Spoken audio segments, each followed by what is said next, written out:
Welcome, everyone, to the Bob and John Sports Hour Special Edition. We're going to do these from time to time, and when we see something out there that draws our attention and we feel we need to discuss it a little bit more than the allotted hour that we have on the Monday show.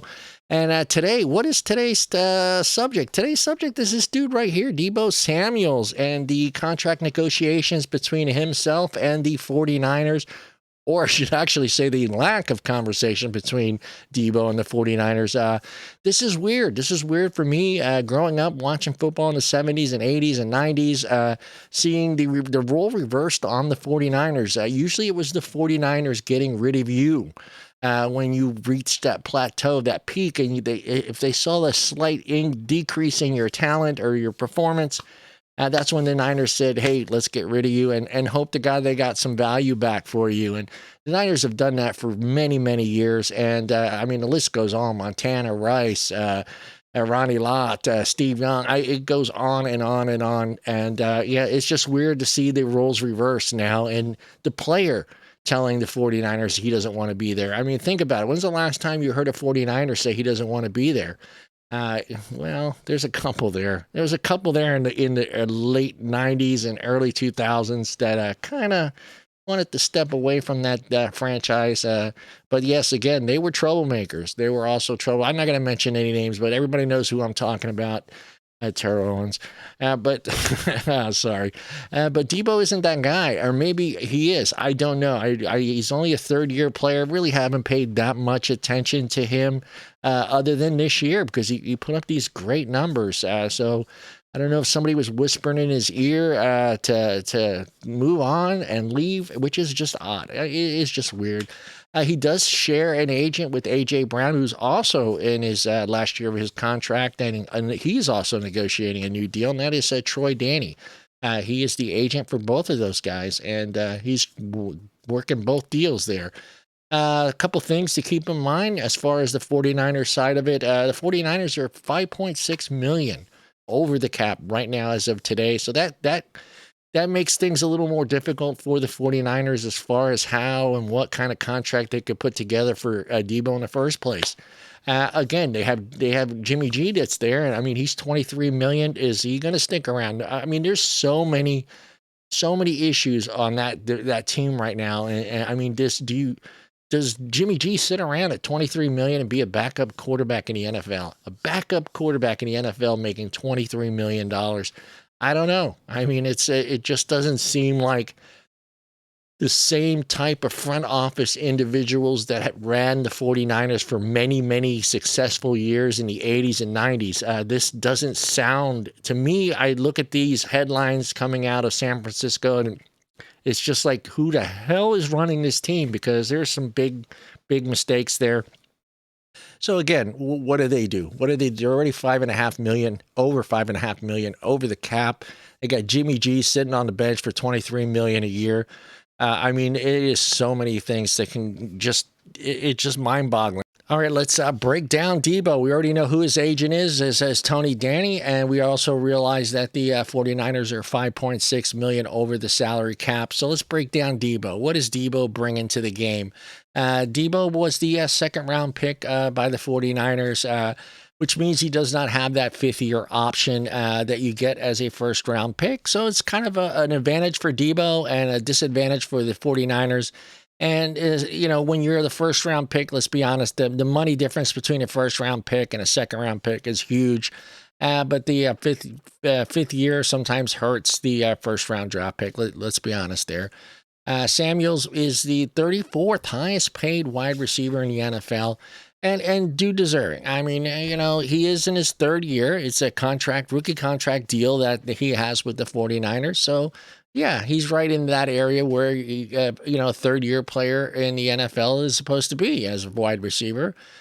Samuels signed a 4-year, $7.2 million contract with the San Francisco 49ers, including a $3.6 million signing bonus, which is $4.7 guaranteed, and an average annual salary of $1.8. In 2022, Samuels will earn a base salary of $3.9 million, which carries a cap hit of 4.8 million and a dead cap value of $904,000. Wow, good money, man. Yeah, we should have stayed playing football, guys. We should have stayed in the gym and worked out and hustled and did what we needed to do to stay in the game. Deebo was the fifth best wide receiver in the NFL behind Coops, Jefferson, Adams, and Chase. He played a total of 38 games in the last 3 years. Played only 7 in 2020, if I'm not mistaken. I think it was due to a foot injury in the preseason, and he missed a few games. His 21-22 season, he played in 16 games, 77 receptions, 1,405 yards. His average was 18.2. He had 6 touchdowns. 83 yards was his longest. So he had a great year. Let's not hide the fact that he had a great year.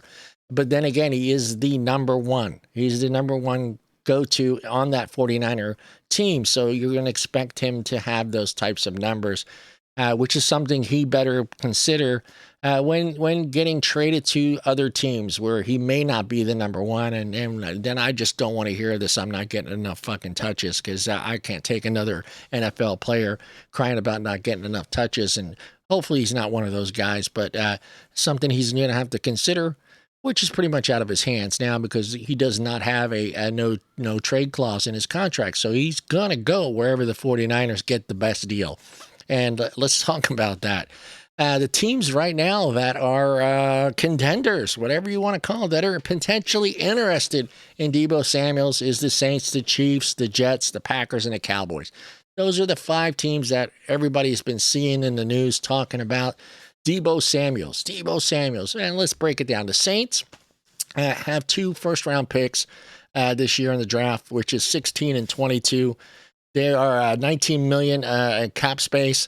The Chiefs have 2 picks as well, 29 and 30, and they are 17 million in cap space. The Jets, again, with 2 as well, with the number 4, number 10, and they as well have 16 million in cap space. Packers, same deal, 22 and 28, with 15 million in cap space. And of course, the Cowboys rounding it off there with the first round pick, number 24, with 15 million in cap space. I mean, this is a tough decision. All right, so what is Deebo Samuels worth? You guys let me know in the comments down below. What is Deebo worth per year? Let me know. Is he a 10 million, 12 million, 15, 19 million? You guys let me know down in the comments, but we're going to break it down. Yes, he's the 5th best wide receiver last year behind Coops, Jefferson, Adams, and Chase. Yes, he's played in 38 NFL games. Yes, he's missed some games due to injuries. He played 16 games last year, had 1,405 yards, 6 touchdowns, ran the ball great, amazing. I mean, just crazy runner. But again, he stated that he does not want to do that all the time. He wants to get back to playing that position and being a threat as far as the wide receiver role, and doesn't want to run the ball as much. So, I mean, I think he's okay with running it, 2 or 3 times during a game, but not like the 49ers used him where they were running him 6, 7, 8 times during a game. I mean, potential of getting injured as a running back is a lot higher than it is for a wide receiver. I mean, let's be honest. You got 4 guys at the front line that average between 300 and 400 pounds. I mean, that's a lot of weight on you trying to go through that hole. Where, yes, you're going to have a linebacker at 250 and maybe a safety and a cornerback right at that 190, 200-pound range. Yeah, it hurts, but it's a lot different when you have, 1,200 pounds on top of you trying to go through a hole. So he stated that he does not want to run the ball as much. So that's something some of these teams are going to have to take into consideration when, deciding whether they want him to bring him to the team, because that's an extra threat that they're going to have to kind of put to the side, that they're not going to be able to use as much. So it's a tough decision for these 5 potential teams, the Saints, the Chiefs, the Jets, the Cowboys, and the Packers. I mean, all have a lot of money in space and can afford Deebo. But do they want to give up a draft pick for Deebo Samuels? Do you want to pay him anywhere from $10 to $12 million a year? This is something that these team owners are going to have to try to figure out. But for myself, as a NFC West Rams fan, I can't wait to see him leave this division. I mean, if the 49ers are smart, they will send him somewhere far away on the East Coast, put him on an AFC team like the Jets, keep him away from the Cowboys, the Packers, and the Saints, teams that you're going to see and play. Make sure you don't see this guy until the playoffs, and then you can deal with him. So again, 49ers, do the Rams a favor, man. Send them as far away, and good luck to you, Deebo. I wish you luck. I don't shit on any NFL player. If this is the route that you want to go and you want to leave the 49ers and potentially never play for a winning team ever again, that's on you, brother. So choose wisely. Well, actually, you don't have a choice. So it's wherever they send you. More than likely, I potentially feel like the only team in this five team pick that are available, I see him going to the Jets. I see the Jets willing to give up maybe the number 10 pick. I don't see the Jets wanting to give up the number 4 pick. They have 16 million in cap space. I could see them giving up 10 and signing Deebo to a 10, $12 million a year.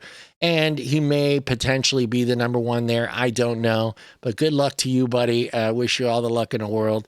Again, guys, comment down below where you think Deebo's going, how much you think he's worth, and we'll see you guys on Monday. Peace out.